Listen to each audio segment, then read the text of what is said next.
বাংলাদেশের ক্রিকেটারদের যদি ন্যূনতম লজ্জাবোধ থাকে তাহলে তারা ইন্ডিয়াতে গিয়ে আইপিএল খেলবে না নেক্সট টাইম, আশা করি। কারণ মুস্তাফিজকে 9 কোটি টাকা নিলামে তোলার পরেও কলকাতা নাইট রাইডার্স বাদ দিছে, কারণ ভারতে যে ক্রিকেট বোর্ড আছে সেটা আপিল করছে মুস্তাফিজ খেলতে পারবে না। কারণ হচ্ছে বাংলাদেশে বলে হিন্দু নির্যাতন চলে। জাস্ট শুধু চিন্তা করেন, খেলার মধ্যেও যখন আপনি রাজনীতিটাই না আনবেন তখন তো খেলার সেটা খেলা থাকে না। কারণ উগ্রবাদীরা ভারতের প্রত্যেকটা জায়গায় ওরা মজুদ, বিভিন্ন বড় বড় পোস্টে ওরা কাজ করে। উগ্রবাদীরা হিন্দুরা যারা আছে ওরা সেম ইহুদিদের মতো চিন্তা করে। আপনি বিশ্বাস করবেন কিনা জানি না, কারণ ওরা দেখতে মানুষের মতো হলেও কিন্তু মানুষ না। এরা মূলত হিন্দুরা যেটি আছে ইন্ডিয়ার, এটি মানুষ না একটা, বুঝছেন? এরা গুমুত খাইতে খাইতে ওদের মাথা তো শেষই, ওরা চিন্তাও করে ওই রকম ভাবে। তো আমাদের উচিত এখন সর্বস্তরের মানুষ, কারণ এই আইপিএল খেলা দেখলে কিছু হইব না, পুরা বয়কট করা উচিত। টিভি চ্যানেল থেকে শুরু করে কোনো সম্প্রচার হইব না আইপিএল খেলা, শুধু বয়কট। বাংলাদেশের ওদের পণ্য থেকে সবকিছু বয়কট করা উচিত।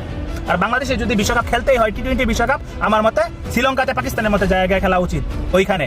কারণ যে ইন্ডিয়া একজন মুস্তাফিজের প্রোটোকল দিতে পারে না, সেই ইন্ডিয়া পুরা বাংলাদেশের যে টিম আছে তার প্রোটোকল দিবে না, কারণ ওইখানে গেলে ওরা ঝামেলা করবে।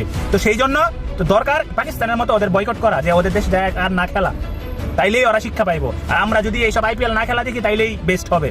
কারণ ভাই মানিজ্যদের প্রশ্ন ভাই, কারণ এরা ঘুমুত খায় ডিসিশন যা নিবই তাই আমরা মনে করেন হাসি মুখে গ্রহণ করবো। এর পরের বছর গিয়ে আবার তারা আইপিএল এ ডাক দিব, তারা আমরা আবার যাবো, মানে আমরা কি ইজ্জত নাই? মানিজ্য সব শেষ করে দিয়েছি বাংলাদেশের ক্রিকেটাররা।